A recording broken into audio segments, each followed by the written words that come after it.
walil kafirina adzabun muhin.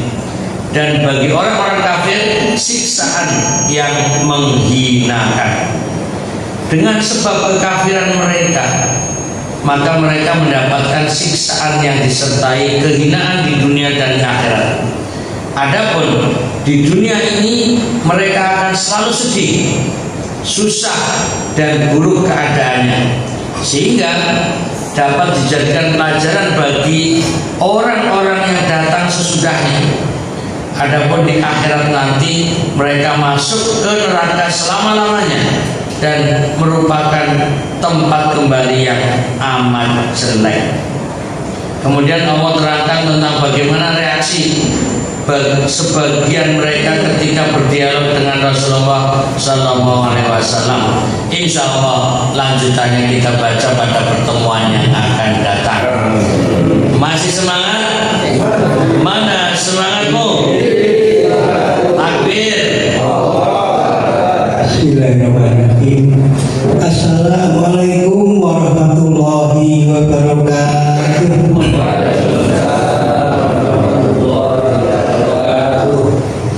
Alhamdulillahirabbil alamin. Wassalatu wassalamu ala asrofil anbiya'i wal mursalin wa ala alihi wa sahbihi ajma'in. Asyhadu an la ilaha illallah wahdahu la syarika lah wa asyhadu anna Muhammadan abduhu wa rasuluh. Allahumma sholli ala sayyidina Muhammad wa ali Muhammad kama sholaita ala Ibrahim wa ala ali Ibrahim innaka Hamidum Majid. Jamaah subuh Masjid Baitul Subuh yang insya Allah dirahmati Allah SWT. Pertama dan yang utama, marilah kita selalu tidak lupa dan tidak bosan untuk bersyukur kepada Allah SWT, minimal dengan ucapan Alhamdulillahirabbil alamin. Salawat dan salam selalu kita curahkan kepada junjungan kita Nabi besar Nabi Agung Muhammad Sallallahu Alaihi Wasallam. Jamaah subuh Masjid Baitul Syukur yang dirahmati Allah SWT, seperti biasa pada hari Jumat pada sholat subuh Masjid Baitul Syukur menyelenggarakan kajian ibadah subuh yang insya Allah akan disampaikan oleh beliau Al-Mukarram Haji Furqon Hasbi LC NPDI yang alhamdulillah hadir di tengah kita.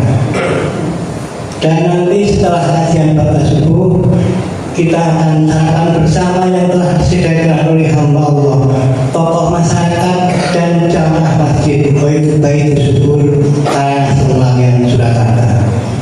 Untuk menyingkat waktu, marilah kajian pada subuh pada pagi hari ini kita awali bersama dengan bacaan basmalah. Bismillahirrahmanirrahim. Kepada Al-Mukarram Ustaz Furqon Hasbi kami persilakan. Bismillahirrahmanirrahim. Assalamualaikum warahmatullahi wabarakatuh.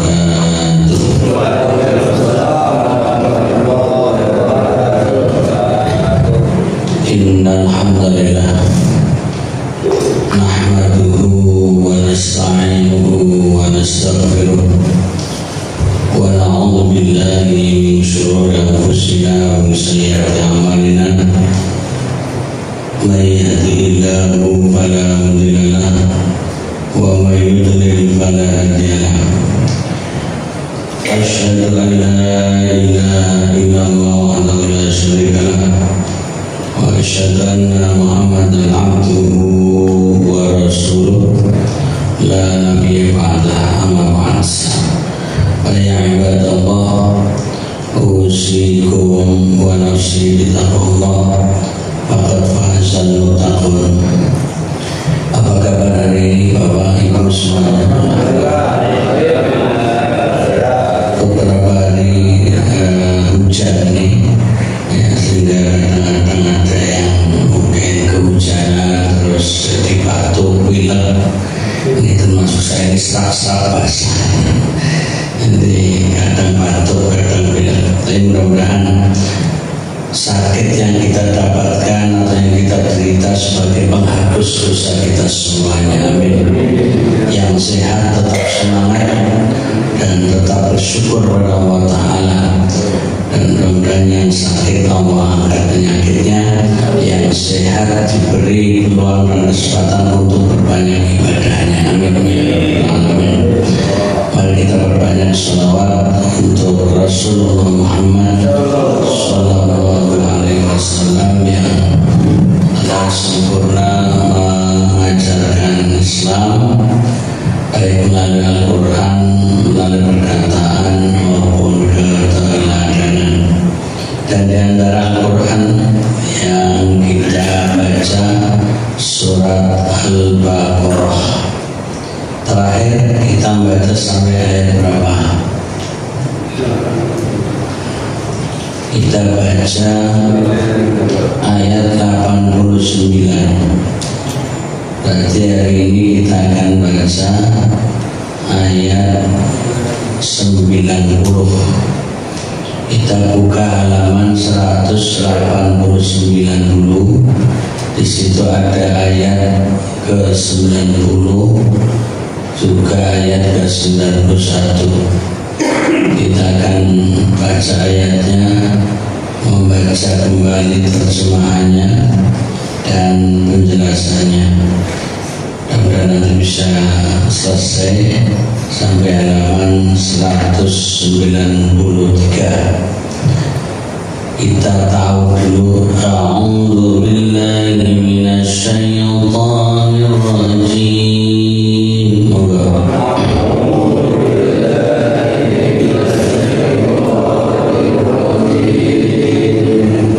Bi'sa mashtaraw bihi anfusahum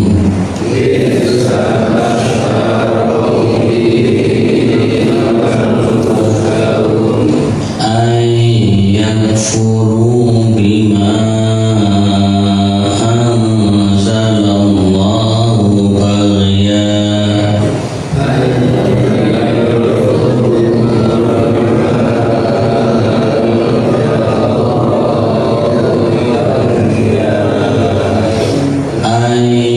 yunazzilallahu min fadlihi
membaca keterangannya bisa kita lanjut ayat berikutnya.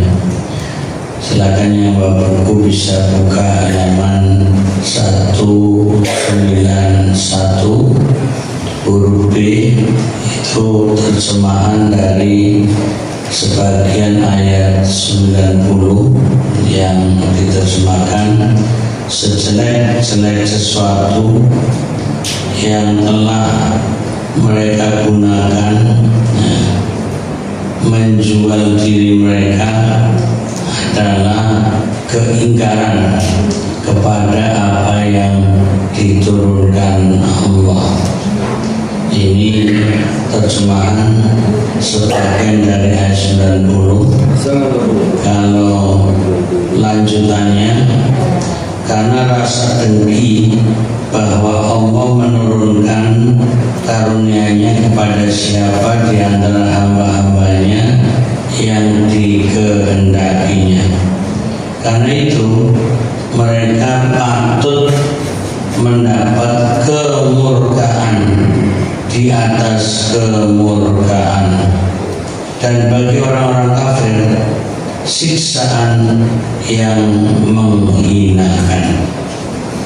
Jadi di sini masih menggambarkan orang-orang yang kafir, ya, orang-orang yang kufur kepada Al-Quran.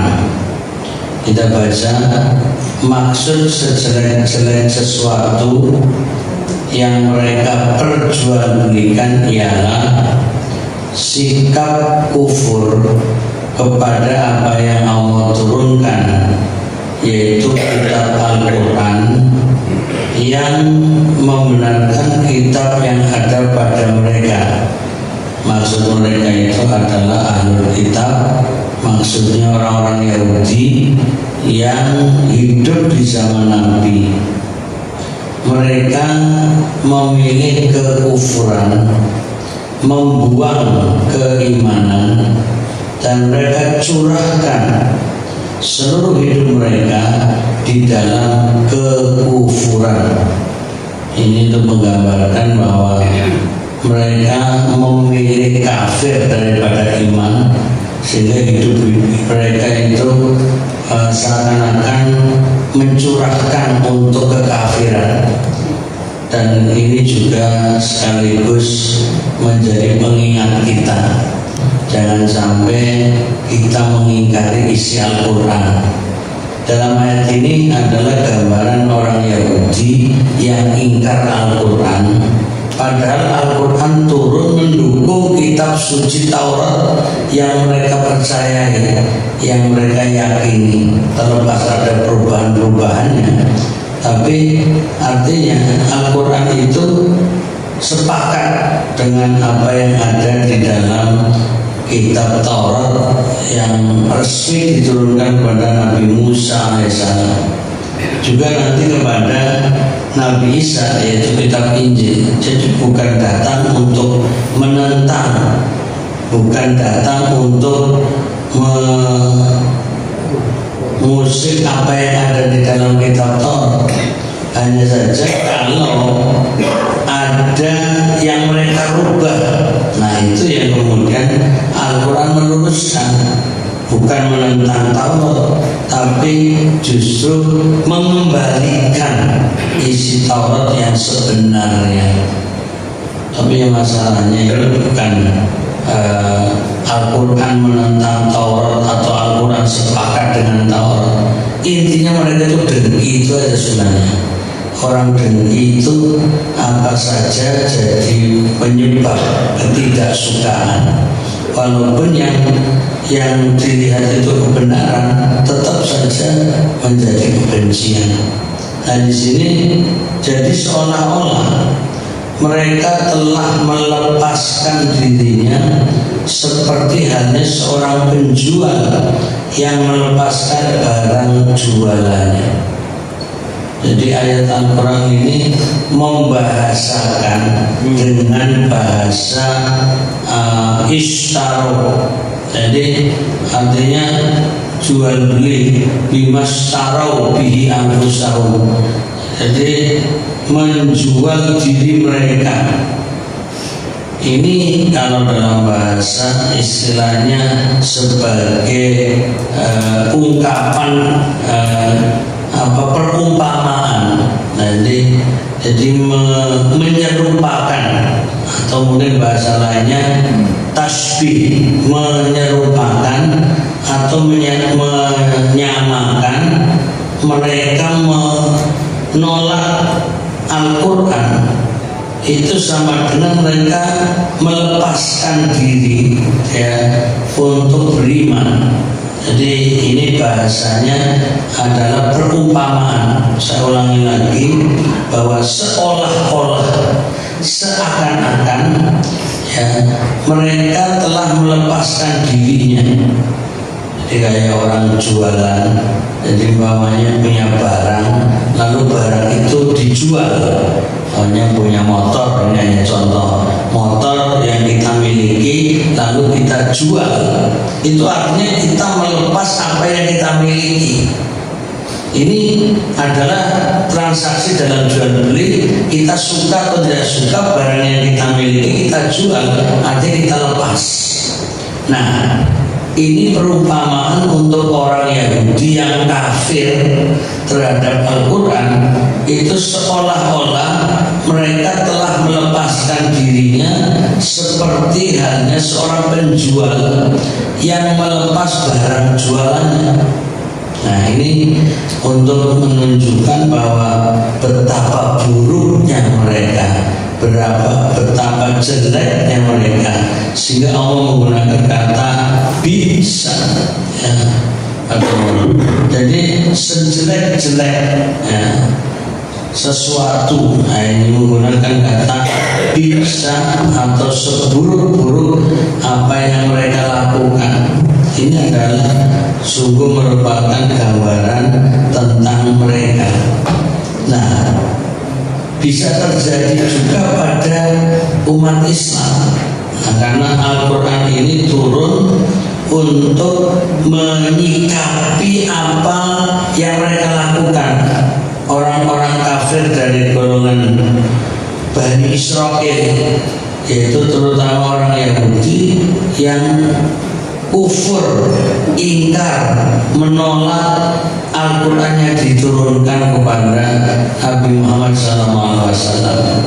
Nah, sekarang dalam rangka mengambil hikmah dari kritikan Al-Quran terhadap orang Yahudi, ini bisa juga menjadi alat kritik kepada kita sebagai umat Islam, atau secara umum umat Islam yang tidak menerima isi Al-Quran. Kan unik, ngaku Islam tapi masih menolak isi Al-Quran.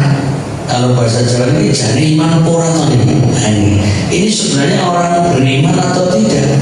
Kok bisa-bisanya nggak mau menerima isi Al-Quran, atau menerima Al-Quran hanya milih-milih apa yang mereka suka, atau hanya membaca Al-Quran tanpa mau tahu isinya.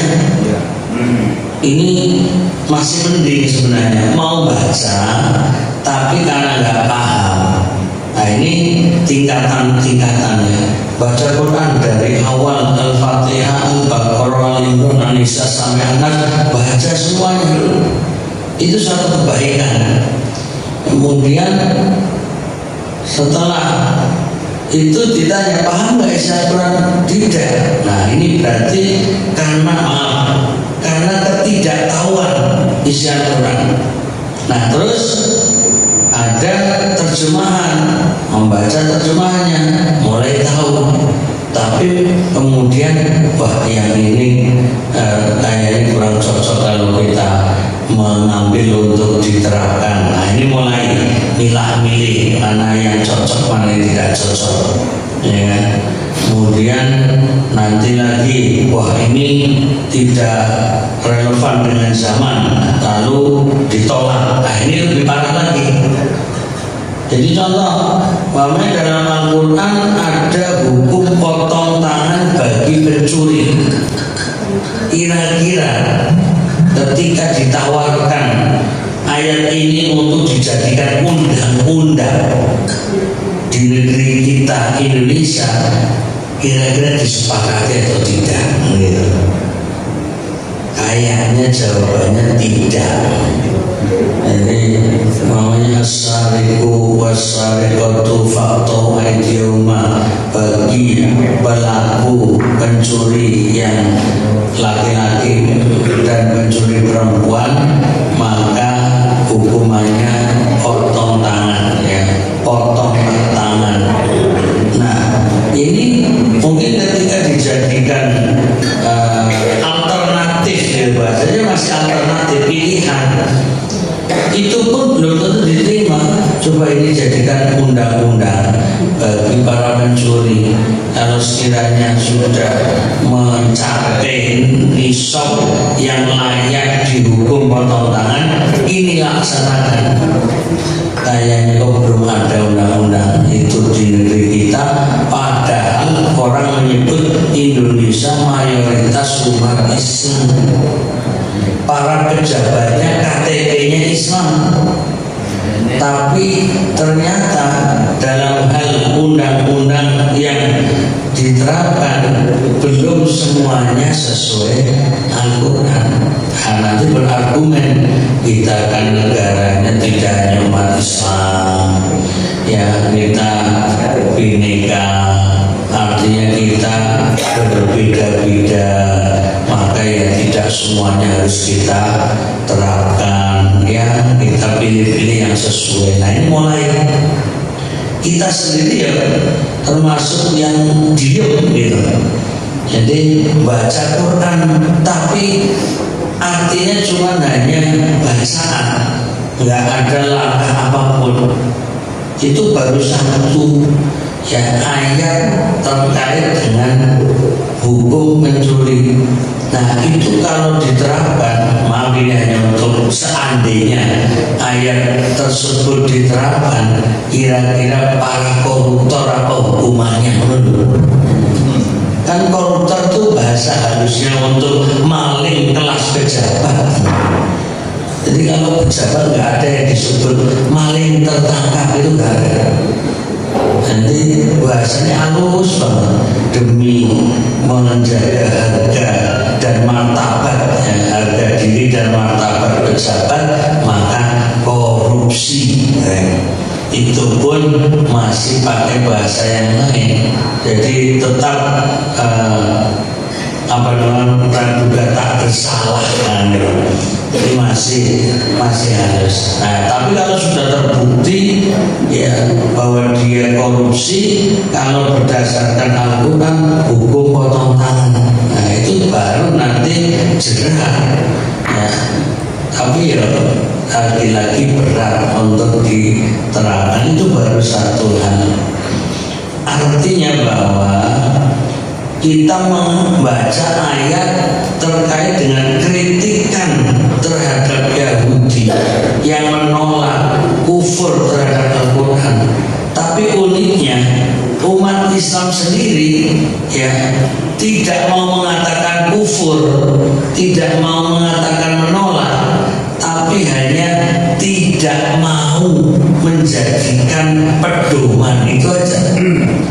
Nah ini kalau kamu sampai mati kita masih seperti ini, bagaimana bertanggung jawab kita nanti di akhirat? Ya kita hanya bisa berdoa kepada Allah, mudah-mudahan kita termasuk golongan yang selamat, husnul khatimah, ahlul jannah. Walaupun Quran yang kita baca belum semuanya kita praktekkan, walaupun ayat Al-Quran yang kita baca belum dijadikan pedoman 100%. Tapi kalau ditanya kamu iman pada Al-Quran, iman.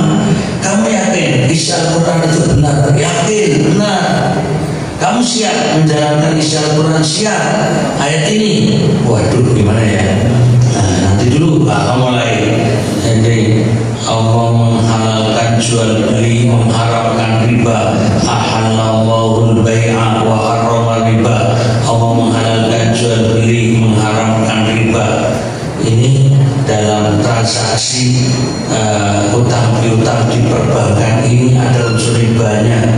Mana? Yaitu bunganya sekian. Itu kan ya maklum lah ini. Mulai ya kan kita ridho, kita rela. Nyatanya kalau nggak begini kita nggak bisa pinjam. Ya tapi kan ada ribanya. Kita aja kok. Yang penting kan kita tertolong, kebutuhan kita terpenuhi. Intinya tidak menolak, mengakui, tapi tetap melanggar gitu. Itu bukan sedikit orang. Ya mayoritas atau kebanyakan orang ya susah meninggalkan itu, apapun alasannya. Ya sebenarnya itu sama dengan kufur terhadap Al-Quran. mudah sekali membacanya, kita gampang memahaminya, tapi berat melaksanakannya. Terus apa tujuan Quran dibaca? Mari kita sama-sama renungi. Nah, jadi bukan hanya mengkritik Yahudi, tapi kita sendiri layak dikritik sebenarnya. Nah, ini hanya sekedar penyeimbang, biar kita bukan hanya menyorot orang, tapi kita lupa diri kita sendiri. Memang ayat ini sedang membahas tentang Bani Israil, ya, lanjutan dari ayat-ayat sebelumnya.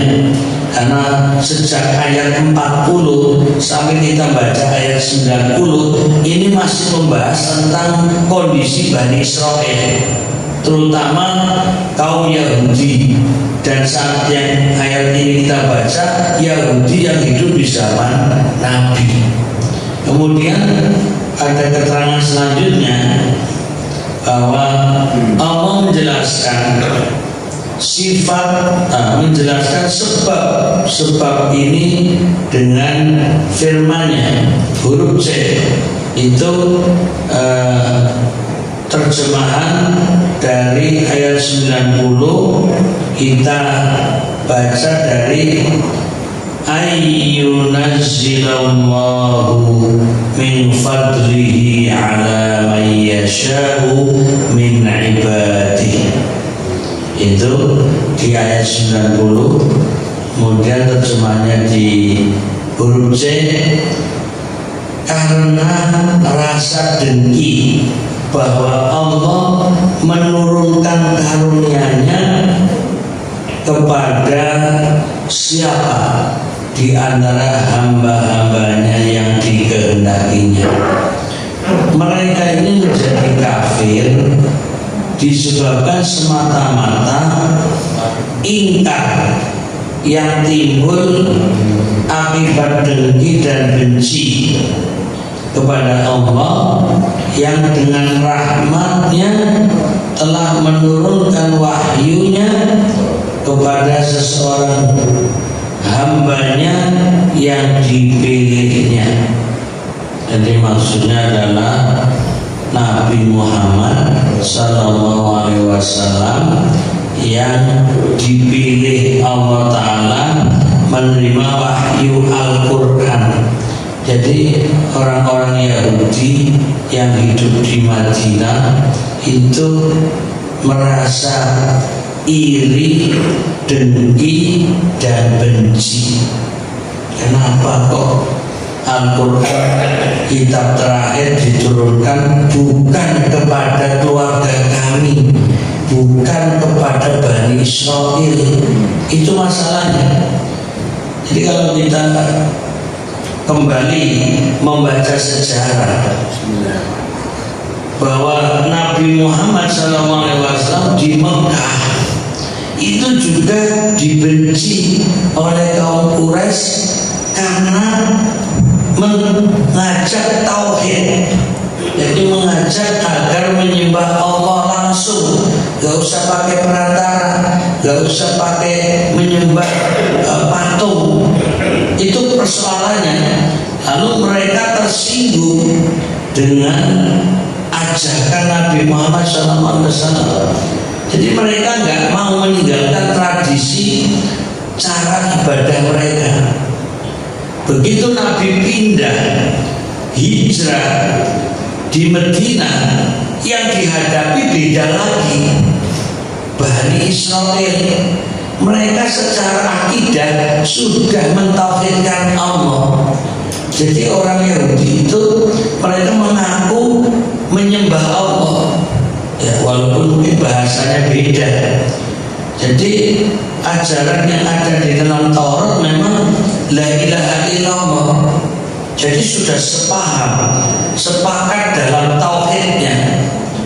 Tapi sekarang persoalannya yang lain timbulnya adalah kenapa Al-Quran turunnya kepada Muhammad, orang Quraisy, orang Mekah, yang silsilahnya kalau diurut nggak nyambung ke Bani Israil. Karena apa? Jalurnya Nabi Muhammad SAW itu keturunannya Nabi Ismail. Sementara kalau jalur Bani Israil itu nyambungnya dari jalur Nabi Ishak. Nah ini jadi persoalannya di situ. Jadi urusan keturunan sebenarnya. Jadi masalah nasab ini didebatkan. Sampai di Indonesia urusan ya nasab kayak ini Habib, yang ini pendukung Wali Songo, Ono Gelut, podo-podo Islami, sama-sama KTP-nya Islam, statusnya Muslim, sama-sama orang sholat, Ono Gelut berantem musuhan, yang sini pendukung para habaib, yang ini pendukung para Wali Songo, terus ujung-ujungnya mau botol ini jadi perang saudara. Jadi hanya mendukung sesuatu yang hanya menimbulkan masalah baru. Nah ini terjadi real nyata. Ya, jadi kalau kita boleh memantau dari atas, seakan-akan kita pakai drone memantau ini kok bisa berantem, yang pendukung habaib, yang ini pendukung Wali Songo. Ini mesti ada pihak ketiga yang memang memecah belah itu. Jadi ada pihak-pihak ketiga, aktornya, kalau istilahnya aktor intelektualnya itu ada. Bagaimana biar umat Islam tidak bersatu, bagaimana biar umat Islam saling bermusuhan. Ini namanya, ini kayaknya ikut tersinggung ini. Jadi mungkin minum dulu ya, Moga-moga bismillah.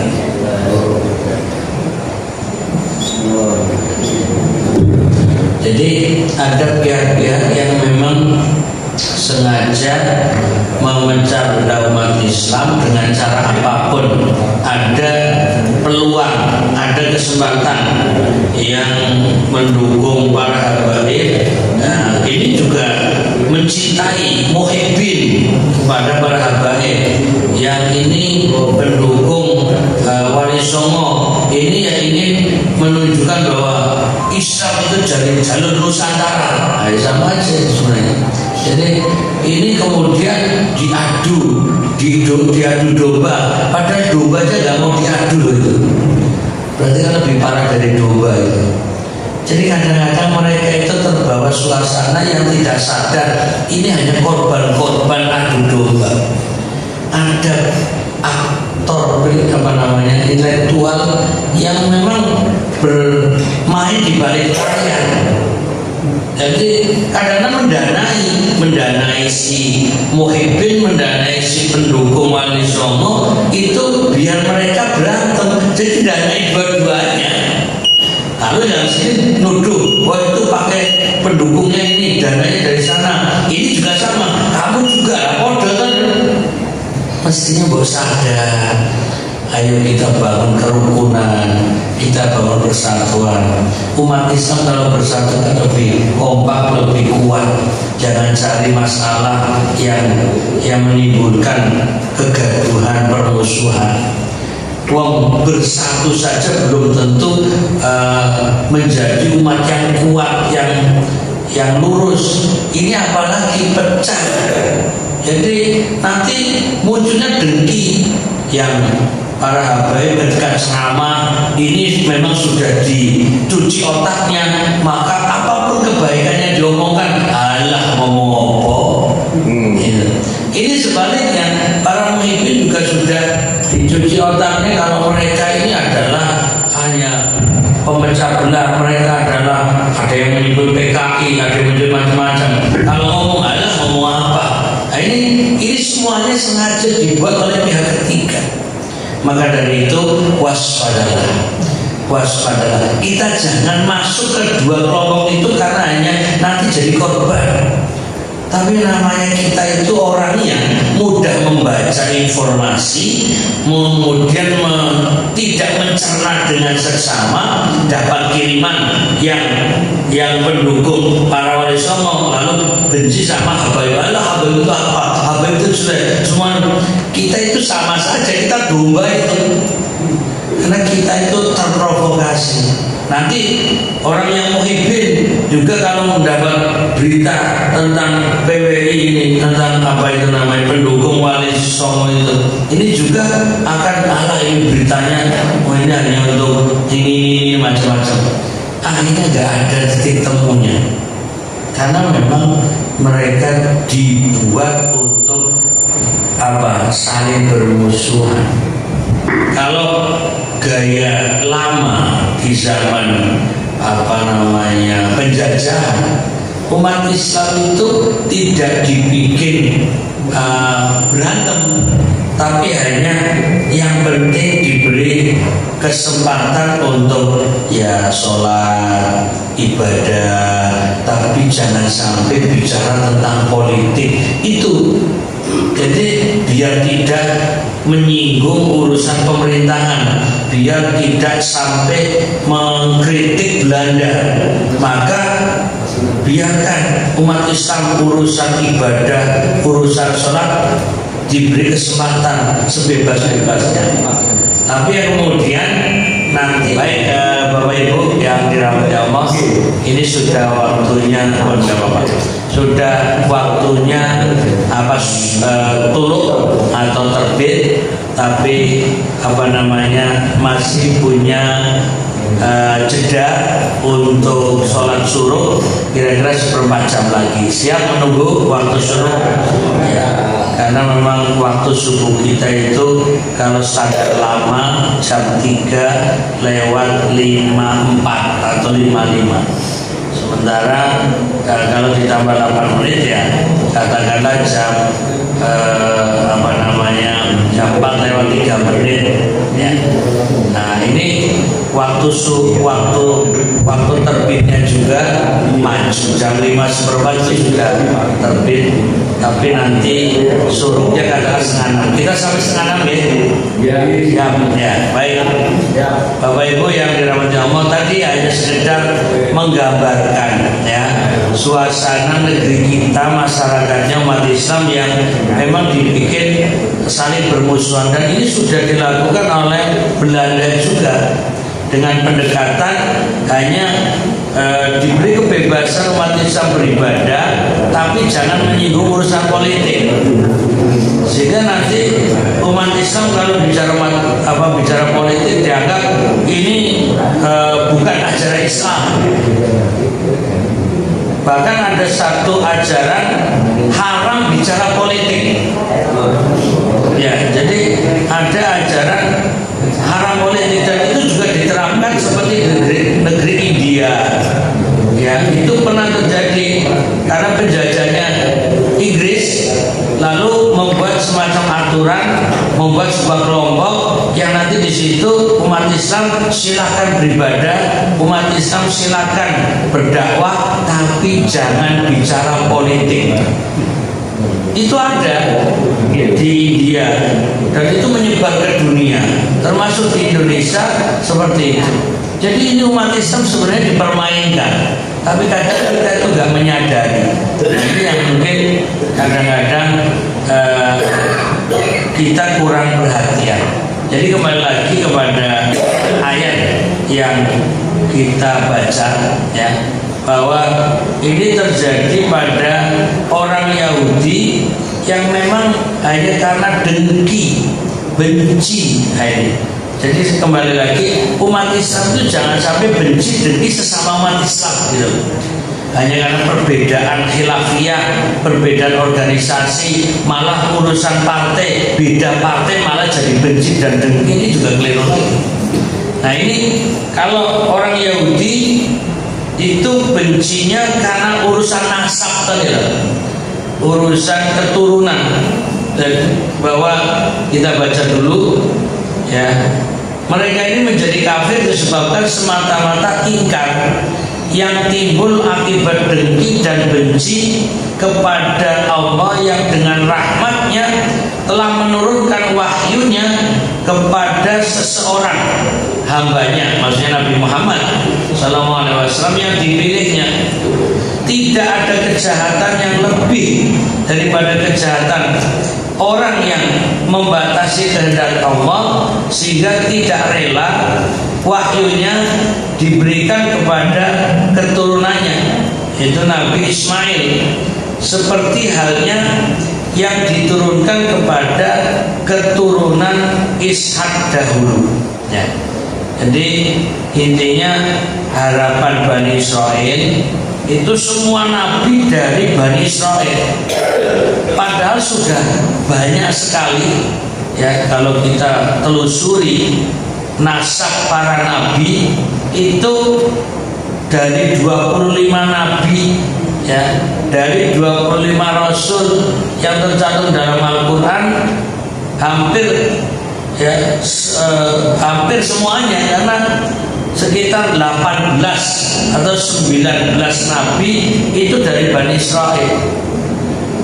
Jadi yang sebelum Israel, yaitu Israel itu adalah Ishak, Yakub ya, Yakub. Jadi yang sebelum Yakub itu kan bukan Bani Israel, termasuk Nabi Ishak, Nabi Ibrahim, itu kan sebenarnya bukan disebut Bani Israel, malah ini bapaknya para nabi kan.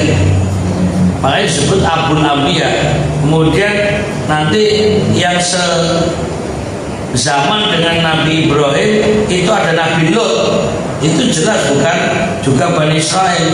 Di atasnya lagi ada Nabi Nuh, Nabi Soleh, Nabi Idris, itu Nabi Adam, itu yang termasuk nabi dan mereka bukan Bani Israel.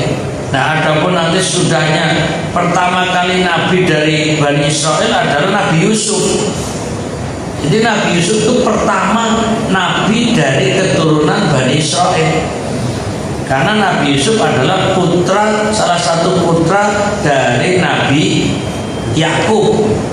Nah ini, sehingga nabi pertama yang dari Bani Israel adalah Nabi Yusuf. Nanti turun Nabi Musa termasuk Bani Israel. Nabi Nabi Isa termasuk Bani Israel. Atau yang sezaman ada Nabi Zakaria, Nabi Yahya, itu semuanya adalah Bani Israel. Nabi Daud, Nabi Sulaiman. Ya, jadi ketika mereka membaca para nabi itu, mereka merasa ini dari keluarga kami. Tapi begitu mendengar, mengetahui Muhammad ini kok nggak nyambung sampai Ismail, wah ini walaupun sebenarnya ujungnya adalah Nabi Ismail adalah putra Nabi Ibrahim alaihissalam, tapi mereka seakan-akan tidak mau mengakui. Nanti dicari-cari siapa ibunya Ismail. Wah ini mulai ini, ternyata dari Mesir, ya kan, yaitu Hajar. Nanti siapa Hajar? Wah ini mulai lagi jodoh. Hajar adalah budak yang dihadiahkan kepada Nabi Ibrahim ketika Nabi Ibrahim berkunjung ke Raja Mesir. Lalu berarti Ismail adalah anak ya Ibrahim dari budak, dari seorang wanita budak. Berarti Muhammad silsilahnya sampai Ismail anak budak. Maka keturunan Muhammad, apalagi pendukungnya Muhammad, itu adalah pendukung budak, atau mereka adalah umat yang layak disebut umat budak. Balik aja. Jadi cara mereka merendahkan, cara mereka mencari-cari untuk menurunkan ya martabat umat Islam ada saja. Jadi Yahudi itu merasa bangga mereka adalah keturunan dari Nimrod, sementara ya umat Islam pendukungnya itu adalah dari umat-umat yang tidak terhormat. Itu sampai sekarang seperti itu.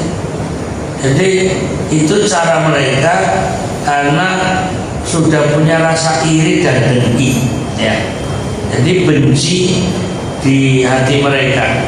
Jadi karena memang hanya masalah keturunan ya, bukan dari Nabi Isa. Padahal nanti mau apa itu tuduhan mereka, ya mau dianggap Hajar itu budak atau bukan, tapi yang namanya jalur nasab itu kan dari laki-laki, yaitu Nabi Ibrahim. Maka antara Ishak dengan Ismail itu sederajat sebagai putra dari Nabi Ibrahim. Berarti kan ini jalur dari Nabi Ibrahim. Makanya Nabi Ibrahim disebut Abul Anbiya, ya, itu dari jalur Ishak, keturunannya itu semuanya banyak jadi nabi. Sementara dari Nabi Muhammad, dari Nabi Ismail itu hanya Nabi Muhammad Sallallahu Alaihi Wasallam. Tidak ada di antara Nabi Ismail sampai ke Nabi Muhammad yang menjadi nabi, itu nggak ada, Bang. Jadi jauh sekali. Maka cara Nabi Muhammad SAW untuk menyatukan umat itu milata Ibrahim. Jadi yang disebut itu Nabi Ibrahim biar ketemu semua agama sebenarnya. Umpamanya Nasrani, Nabi Isa itu nanti nyambungnya Bani Israel. Yahudi, ya, itu Nabi Musa, nyambungnya Nabi Ibrahim. Kemudian umat Islam dari Nabi Muhammad nyambungnya Ismail, ketemunya Ibrahim. Jadi titik temunya di Nabi Ibrahim. Maka ketika kita sholat mau baca bacaan di tahiyat itu menyebut Nabi Ibrahim, itu untuk menyatukan semuanya. Allahumma sholli ala Muhammad wa ala ali Muhammad kama shallaita ala Ibrahim wa ala ali Ibrahim. Jadi doa itu untuk menyambungkan semuanya kepada Nabi Muhammad SAW dan keluarganya, kepada Nabi Ibrahim dan keluarganya, dan keluarga Nabi Ibrahim turun-temurun semuanya, termasuk Bani Israel. Jadi nyambung. Tapi kadang kalau kita sholat saking khusyuknya orang mikir tekan menurut. Ketika kita baca tahiyat, apa yang mikir masalah turun keturunannya. Jadi itu kan Nabi Muhammad, Nabi Ibrahim. Itu kan ada ahli Ibrahim, keluarga Ibrahim. Berarti Nabi Ibrahim punya keluarga, ada Ishak, kemudian nanti Yakub, terus Yusuf, terus para nabi sudahnya, itu nyambung semuanya. Mereka adalah kemudian disebut Bani Israel. Jadi secara tidak langsung kita mendoakan Bani Israel sebenarnya. Tapi apa ada di antara kita ketika sholat mikir bahwa kita sedang mendoakan Bani Israel? Ya, kayaknya kurang nyambung karena mikirnya Nabi Ibrahim. Nah, keluarga Nabi Ibrahim itu siapa? Keluarga Nabi Ibrahim dari tadi ada Ishak, ada Ismail, kemudian nanti keturunannya, kemudian Ismail juga keturunannya sampai Nabi Muhammad. Makanya Nabi Muhammad disebut dulu, kemudian Nabi Ibrahim, ya, dan juga keluarganya. Jadi komplit sekali. Jadi kalau kita baca bacaan tahiyat dalam sholat itu sedang mendoakan seluruh umat. Ya, diawali kita berdoa untuk kita wa'ala ibadillahi sholihin. Ya, jadi artinya kita sedang mendoakan seluruh hamba-hamba Allah yang baik. Kemudian kepada Nabi Muhammad, keluarganya, ya kan? Kemudian Nabi Ibrahim dan keluarganya, semuanya kita doakan. Kenapa kita harus saling benci? Kan gitu. Kenapa kita harus dengki? Wong sholat kita aja mendoakan orang-orang itu. Tapi ya itu lagi, karena kadang kita saking khusyuknya orang mudeng apa sing diwaca itu. Lalu untuk apa kita membaca tahiyat tanpa makna? Lalu apa sih tujuan kita sholat membaca tahiyat gak paham apa yang kita ucapkan? Maka silakan kembali lagi cerna apa yang kita baca sehingga nyambung apa yang kita baca. Bahwa itu doa. Doa itu artinya meminta, memohon. Nah kalau kita berdoa tapi gak paham yang kita minta, kira-kira gimana? Dikabulkan apa tidak kan gitu? Ya mungkin kalau kita baca Rabbana atina fid dunya hasanah lancar sekali, tapi kadang ya nggak mikir. Kita baca Al-Fatihah ihdinas siratal mustaqim, berilah petunjuk kepada kami jalan yang lurus. Saking hafalnya, yo gak mikir itu doa. Ya cuma ujungnya amin itu aja toh. Tapi kita Al-Fatihah itu ya doa. Nah ini maka intinya bahwa kita ini sedang membaca tentang sejarah bagaimana kaum Yahudi begitu dengki dan benci kepada Nabi Muhammad SAW yang mendapatkan wahyu Al-Quran hanya masalah keturunan. Kemudian pada selanjutnya Allah sebutkan kadar kemurkaannya yang ditimpakan kepada mereka dalam firman-Nya, huruf D.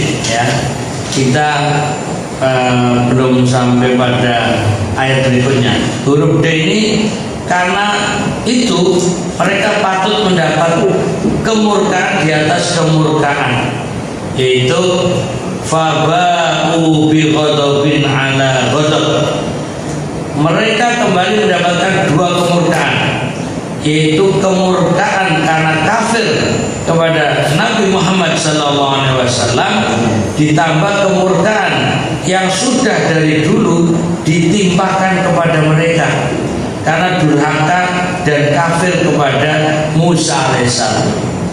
Jadi nenek moyangnya Yahudi yang ada di zaman Nabi Muhammad SAW, di zaman Nabi Musa saja sudah ada yang ingkar, kufur gitu. Nanti keturunannya pun begitu. Jadi sebenarnya Bani Israel itu sendiri yang mereka bangga-banggakan, keluarga kami adalah keluarga para nabi, tapi mereka sendiri seringkali menjadi musuhnya para nabi itu sendiri. Jadi angel mengikuti pola pikir mereka, bangga sebagai keturunan Bani Israel, tapi bersamaan dengan kebanggaan yang mereka sombongkan, mereka juga memusuhi para nabi. Siapa yang membunuh Nabi Yahya? Bani Israel. Siapa yang membunuh Nabi Zakaria? Bani Israel. Siapa yang mengejar-ngejar Nabi Isa untuk dibunuh? Bani Israel. Jadi mereka sendiri juga pelaku kejahatan. Jadi mereka ya ketika Nabi Yusuf dibuang, siapa? Mereka ya Bani Israel juga. Jadi kan anaknya Yakub itu kan namanya Bani Israel. Jadi sebenarnya awal mula pelaku kejahatan juga Bani Israel. Tapi Allah memberi keutamaan kepada mereka, dipilihlah para nabi dari mereka. Kalau kita pakai bahasa akal-akalan, logika, kenapa Allah mau mengutus para nabi dari kalangan Bani Israel? Karena betapa susahnya ngurusi Bani Israel itu.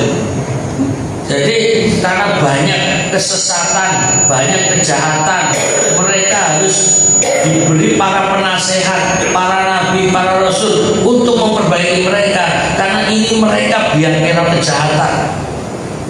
Makanya ketika Nabi diutus di tengah mereka, ada yang beriman, tapi banyak yang menolak. Ya itu tadi, mereka itu ingkar, menolak. Nah ini sama juga di zaman Nabi, ketika orang Yahudi berhadapan dengan Nabi Muhammad SAW, mereka dengki kepada Nabi Muhammad hanya karena bukan keturunan Bani Israel. Tapi mereka sendiri sebagai Bani Israel belum tentu mendukung isi Taurat secara totalitas, belum tentu mendukung Nabi Musa alaihissalam. Jadi unik. Nah ini, dan ini jangan sampai terjadi pada umat Islam. Walaupun faktanya ada juga ngaku umat Islam, tapi nggak mau menerima Al-Quran secara totalitas. Yo metode Bani Israil menawai.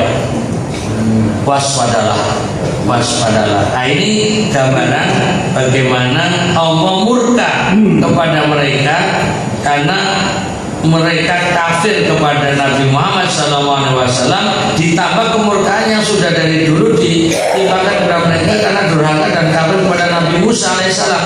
Kemudian Allah terangkan akibat perbuatan mereka. Maka Allah berfirman, ini sebagai penutup pertemuan kali ini, yaitu huruf E.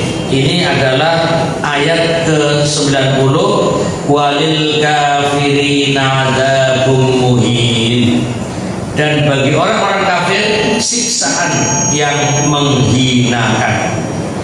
Dengan sebab kekafiran mereka, maka mereka mendapatkan siksaan yang disertai kehinaan di dunia dan di akhirat.